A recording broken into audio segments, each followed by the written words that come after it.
Good morning student, class first 11th English में narration पढ़ेंगे। इसके पहले हम लोग इम्परेटिव सेंटेंस में पढ़े थे कि वाक्य में ऑर्डर या एडवाइज या रिक्वेस्टेड का प्रयोग होता है। यानी वाक्य में आपको या तो सलाह दिया जाएगा या आपसे प्रार्थना किया जाएगा, ठीक है, या तो आपको आज्ञा दिया जाएगा। उस समय आप ऑर्डर या एडवाइज या रिक्वेस्टेड का प्रयोग करके आप बनाए थे। अब आज हम पढ़ेंगे कि इम्परेटिव सेंटेंस में आई लेट के बदलने का नहीं, यानी कि इम्परेटिव वाक्य आपका रहेगा इम्परेटिव सेंटेंस और उसमें क्या आएगा, लेट शब्द आए होंगे। यानी कि इम्परेटिव सेंटेंस वाले वाक्य में लेट शब्द आएंगे और लेट शब्द कहाँ आएंगे, रिपोर्टेड स्पीच में आएंगे, ठीक है।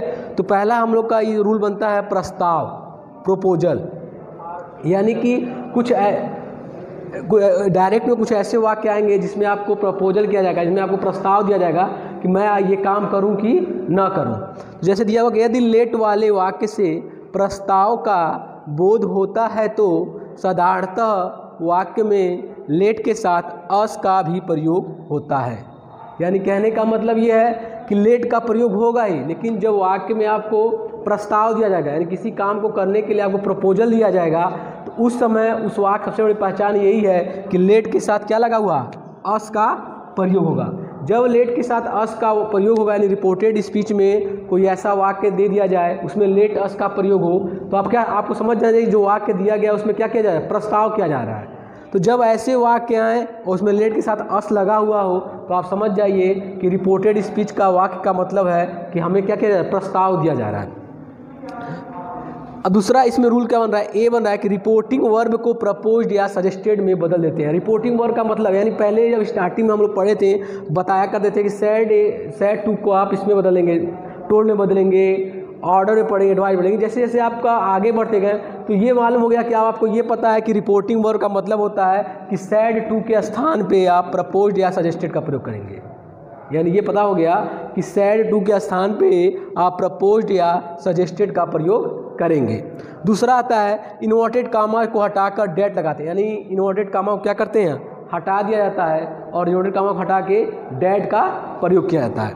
तीसरा आता है ऑब्जेक्टिव केस अस को नॉमिनेटिव केस वी या दे में रिपोर्टिंग वर्ब के सब्जेक्ट के पर्सन के अनुसार बदलते हैं। सबसे मेन ये जानना है कि ऑब्जेक्टिव केस अस दिया रहेगा, अगर कहने का मतलब है कि रिपोर्टेड स्पीच में लेट के बाद अस दिया रहेगा तो कौन सा केस हो गया, ऑब्जेक्टिव केस हो गया, क्योंकि अस हमेशा किस में आता है, ऑब्जेक्ट के रूप में आता है ना, तो ऑब्जेक्टिव केस हो गया।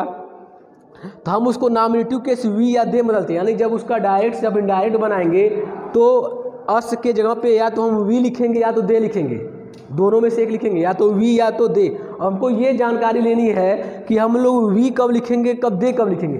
तो रिपोर्टिंग वर्ब के सब्जेक्ट के अनुसार, यानी कि जो हमारा सब्जेक्ट में जो कुछ दिया रहेगा, जैसे मान लीजिए कोई वाक्य दिया जाए राम सैड, तो यानी कि इसके अनुसार, इस राम के अनुसार आप बदलेंगे। तो जब थर्ड पर्सन रहेगा तो जाहिर सी बात है क्या आ जाएगा, दे का प्रयोग कर देंगे, ठीक है। अगर यहाँ कोई फर्स्ट पर्सन लिखा हुआ रहेगा, अगर आई मान लीजिए लिखा रहेगा, तो अस को जब आई के अनुसार बदलेंगे, तो इसके पहले जब हम लोग पढ़े थे तो यस का अस को जब आई बदलते थे तो हम लोग क्या लिखते थे, आई लिखते थे। लेकिन ऐसा कुछ नहीं है इसमें, क्योंकि हमको सिर्फ वी या दे दो ही चीज़ का प्रयोग करना है। किसके अनुसार, रिपोर्टिंग वर्ब के सब्जेक्ट के पर्सन के अनुसार बदलते हैं, यानी कि वी और दे आएंगे रिपोर्टिंग वर्ब के सब्जेक्ट के अनुसार। यानी कि जो यहाँ सब्जेक्ट होगा रिपोर्टिंग वर्ब का जो सब्जेक्ट होगा उसके अनुसार बदलेंगे तो आप वी या दे लिखेंगे। फिर कह रहा है कि लेट को शुड बदलते हैं और इसे वी या दे के पश्चात लिख देते हैं, यानी कि लेट को भी बदला जा रहा है और अस को भी बदला जा रहा है। लेट को बदलेंगे तो क्या कर देंगे, आप सीधे शुड लिख देंगे, यानी कि जब डायरेक्ट से इनडायरेक्ट बनाएंगे तो लेट के स्थान पर क्या लगा देंगे, आप शुड लगा देंगे। लेकिन अगर अस दिया रहेगा तो अस, क्योंकि वहाँ ऑब्जेक्टिव का काम कर रहा है, उसको आप रिपोर्टिंग वर्ब के सब्जेक्ट के अनुसार, सब्जेक्ट के अकॉर्डिंग जब बदलेंगे तो अगर थर्ड पर्सन का रहेगा सब्जेक्ट तो आप दे लगा देंगे, अगर फर्स्ट पर्सन का सब्जेक्ट रहेगा तो आप वी लगा देंगे, ठीक है। ये हमारा रूल। आप देखिए कैसे बनता है वाक्य।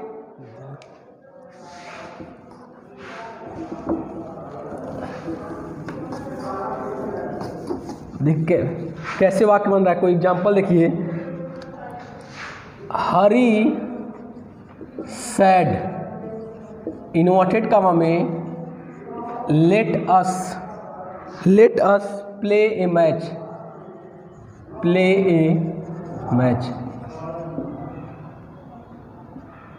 अब देखिए, अब हम लोग रूल जो पढ़े रूल के अकॉर्डिंग आते हैं। अब देखिए यहाँ क्या आ गया, अस आ गया।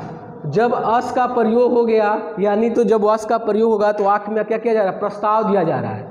लेट अस का मतलब प्रयोग में क्या किया जा रहा है, आपको प्रस्ताव किया जा रहा है। प्ले ए मैच, मैच खेलने के लिए, यानी मैच खेलने के लिए वो प्रपोजल दिया रहा है, प्रपोजल दिया जा रहा है। तो जब ऐसे वाक्य आए और वाक्य में क्या किया जाए, अगर आपको प्रपोजल दिया जाए, प्रस्ताव दिया जाए, तो जब उसका आप इनडायरेक्ट बनाएंगे तो ये रिपोर्टिंग वर्ब हो गया और ये आपका क्या हो गया, रिपोर्टेड स्पीच हो गया, रिपोर्टेड स्पीच। अब हरी सैड, इसके पहले हम पढ़े थे तो बताए थे कि रिपोर्टिंग वर्ब में सजेस्टेड या प्रपोज्ड का प्रयोग करेंगे। सैड नहीं लिखे थे, बस ये लिखा था रूल में कि रिपोर्टिंग वर्ब में आप सैड या रिपोर्टिंग वर्ब में सजेस्टेड या प्रपोज्ड का प्रयोग करते हैं। तो कहने का मतलब क्या हो गया, सैड के स्थान पर ही प्रपोज्ड या सजेस्टेड का हम प्रयोग करेंगे। जैसे देखिए, हरी प्रपोज्ड,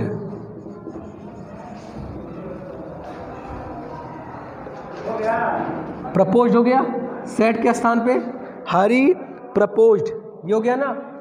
अब इन्वर्टेड कामा के स्थान पे क्या लगाना है, डेट, यहाँ डेट हो गया। अगर यहाँ चाहिए तो आप सजेस्टेड भी लिख सकते हैं, सजेस्टेड, सजेस्टेड भी सकता है और प्रपोज्ड भी सकता है, दोनों सकता है, ठीक है। अब यहाँ डेट हो गया। अब लेट के स्थान पे क्या लगाना है, रूल के अनुसार यहाँ शुड लगाना है। लेट के स्थान क्या लगाना है, शुड। और अस को हमको चेंज करना है या तो वी में या तो दे में, लेकिन अकॉर्डिंग रिपोर्टिंग वर्ब के सब्जेक्ट के अनुसार, रिपोर्टिंग वर्ब के सब्जेक्ट के अनुसार। अब यहाँ अस दिया हुआ है और यहाँ हरी दिया हुआ है। हरी कौन सा पर्सन है, थर्ड पर्सन है। तो यहाँ अगर इसके पहले अगर हम रूल के अकॉर्डिंग जाएंगे तो अस को जब हरी में बदलेंगे तो यहाँ हरी हो जाएगा, ये पढ़ाया गया था हरी हो जाएगा। लेकिन यहाँ पहले बताया गया था हमको वी या दे, दो ही का चीज़ का प्रयोग करना है। तो जब हरी में बदलेंगे तो यहाँ दे हो जाएगा, दे। अब लेट के स्थान क्या लिख देना है, should. They should play A match, they should play A match. कुछ करना नहीं, बस सेट के स्थान प्रपोज या सजेस्टेड कर दिए, इनवर्टेड कामा के स्थान में डेट लगा दिए, लेट को बदल दिए शुड में, अस को बदल दिया रिपोर्टिंग और सब्जेक्ट के अनुसार। सब्जेक्ट में क्या दिया हुआ है, वी या दे में से कोई हमको करना था, सब इसलिए हरी दिया हुआ है। थर्ड पर्सन है इसलिए यहाँ दे का प्रयोग कर दिए, अगर फर्स्ट पर्सन होता तो यहाँ वी का प्रयोग कर देते हैं। ऐसे समझ में। एक एग्जाम्पल और देख लिया जाए। Mohan said to his friend, inverted comma में, let us go out for a walk, full stop comma close. अब देखिए इसको कैसे, Mohan said to his friend, अगर मान लीजिए मोहन के जगह पे लिख दिया जाए आई और माई फ्रेंड या कर दिया जाए, ठीक है, क्योंकि इसके पहले दे वाला बताया था। आई कर दिया, I said to his friend let us go out for a walk. अब इसको हमको बनाना है तो आई सेड टू के स्थान क्या हो जाएगा, सजेस्टेड या proposed, suggested my friend. Inverted का स्थान क्या हो जाएगा, डेट।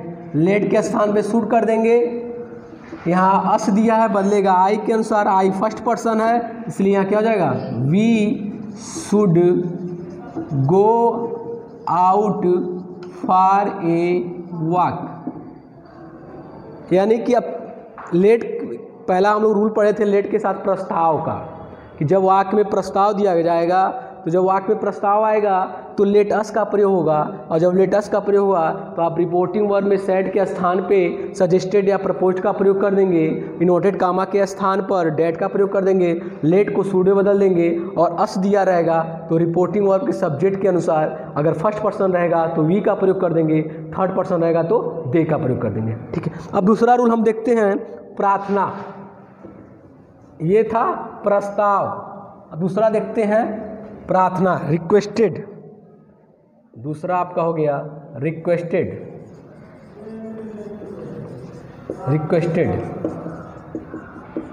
प्रार्थना। ठीक है, प्रार्थना में क्या है, लिख लीजिए, यदि लेट वाले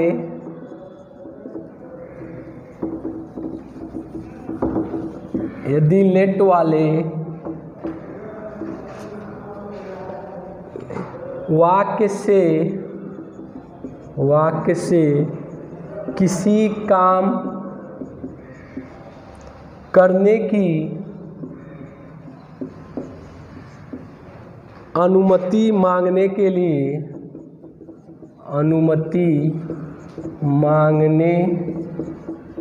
लिए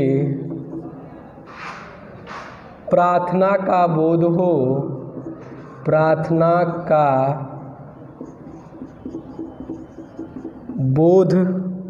हो तो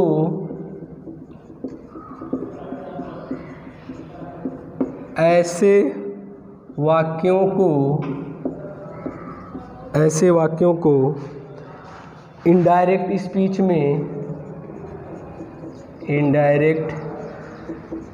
स्पीच में अब पहला हो जाएगा रिपोर्टिंग वर्ब को रिक्वेस्टेड,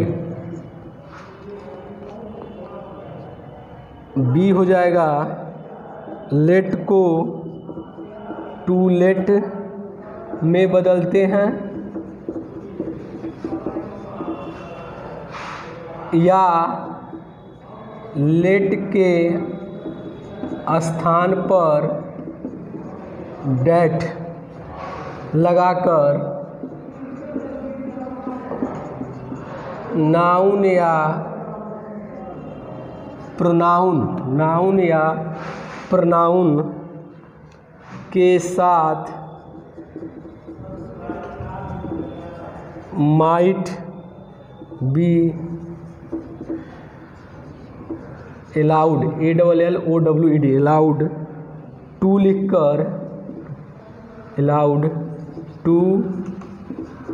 लिखकर वर्ब की फर्स्ट फॉर्म लगाते हैं।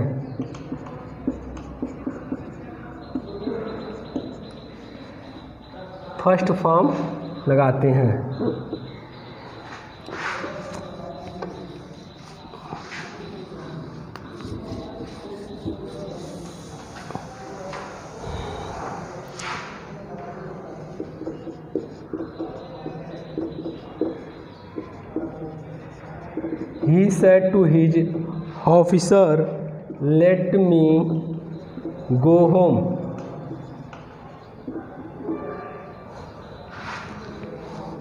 अब देखिए, इसके पहले हम लोग पढ़े थे प्रपोजल, प्रस्ताव, अब आ गया प्रार्थना।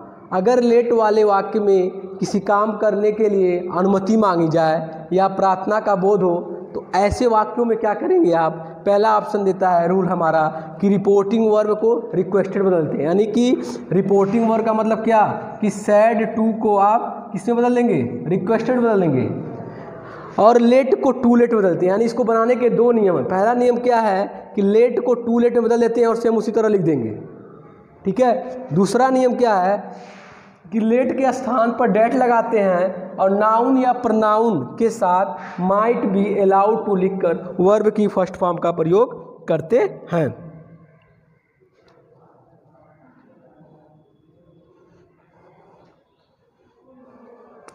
अब देखिए, he said to his officer let me go home बनाना है। अब यहाँ दिया हुआ है कि रिपोर्टिंग वर्ब को रिक्वेस्टेड बदल देंगे, तो ही रिक्वेस्टेड हिज ऑफिसर। अब ये पहला काम हो गया। अब उसे कह रहा है कि he said to his officer, वो अपने ऑफिसर से लेट मी गो होम। तो वाक्य से क्या पता चल रहा है कि वाक्य में आपको क्या कर रहा है, किसी से आप रिक्वेस्ट कर रहे हैं, यानी अनुमति देने जा रहे हैं, अनुमति मांग रहे हैं जाने के लिए। तो जब ऐसे वाक्य आएंगे तो ऐसे वाक्यों में जब अनुमति लिया जाएगा तो आप सेड टू के स्थान क्या कर देंगे, रिक्वेस्टेड लगा देंगे। और रिक्वेस्टेड के बाद अब यहाँ लेट आ गया। अब यहाँ एक तो रूल है कि टू लेट मी आ गया, मी सेकेंड पर्सन है, फर्स्ट पर्सन है, रिपोर्टिंग वर्ब किसके अनुसार, सब्जेक्ट के अनुसार बदलेगा। सब्जेक्ट में क्या दिया हुआ है, ही, तो यहाँ क्या हो जाएगा, हिम गो टू होम। एक तो पहला रूल हो गया, यानी अगर ऐसे वाक्य, जब भी कोई वाक्य इसके पहले अस वाला था तो बस अस आएगा लेट के साथ, लेकिन जब इसको आएगा लेट की अनुमति मांगा जाएगा तो लेट के साथ कोई ना कोई ऑब्जेक्ट वर्ब आएगा, ऑब्जेक्ट पर्सन आएगा, ठीक है। तो जब ऑब्जेक्टिव आएगा तो यहाँ कुछ भी हो सकता है, मी भी हो सकता है, यहाँ अस भी हो सकता है, यहाँ हिम भी हो सकता है, हर भी हो सकता है, कुछ भी हो सकता है। लेकिन इसके प्रस्ताव वाले में जाएंगे तो सिर्फ लेट के साथ क्या आएगा, अस ही आएगा, ठीक है। दूसरा क्या है कि ही रिक्वेस्टेड हिज ऑफिसर, अब ये सेम इसी तरह रहेगा, क्या हो जाएगा, कह रहा है कि लेट के स्थान पर डेट का लगाकर, लेट के स्थान पर डेट लगा दिया, ठीक। कह रहा है नाउन या प्रनाउन के साथ माइट भी, यानी कि ये जो हिम दिया है अब उसके साथ तो आप माइट भी अलाउड लगाएंगे नहीं, क्योंकि हमें सब्जेक्ट की आवश्यकता पड़ेगी। तो मी, यानी कि मी यहाँ हिम बदला है तो हिम लिखा गया था, तो जब दूसरे रूप से बनाएंगे तो यहाँ ही हो जाएगा, he might be allowed to go to home, यानी कुछ नहीं करना है। सबसे आसान तरीका, सबसे आसान यही है कि सिर्फ उसमें टू जोड़ दीजिए, बाकी बचे हुए वाक्य को सेम उसी तरह उतार दीजिए। पर जब वाक्य में प्रस्ताव नहीं अनुमति आएगी यानी प्रार्थना किया जाएगा तो ऐसे वाक्यों में बस आपको क्या करना है, सिर्फ टू लगाना है और सेट के स्थान पर रिक्वेस्टेड कर देना है। लेकिन अगर आप दूसरे तहत रूल के तहत बनाएंगे तो आपको यहाँ करना पड़ेगा, लेट के स्थान पर डेट लगाना पड़ेगा और जो ऑब्जेक्ट दिया उसको बदलना पड़ेगा आपको सब्जेक्ट के अकॉर्डिंग, और यहाँ हम सब्जेक्ट लिखेंगे तो सब्जेक्ट के साथ ही माइट बी अलाउड ये लगाना पड़ेगा, उसके बाद गो टू होम। बस आज के लिए इतना ही, और फिर कल अभी लेट का एक रूल और बचा हुआ है उसको हम नेक्स्ट क्लास में पढ़ेंगे।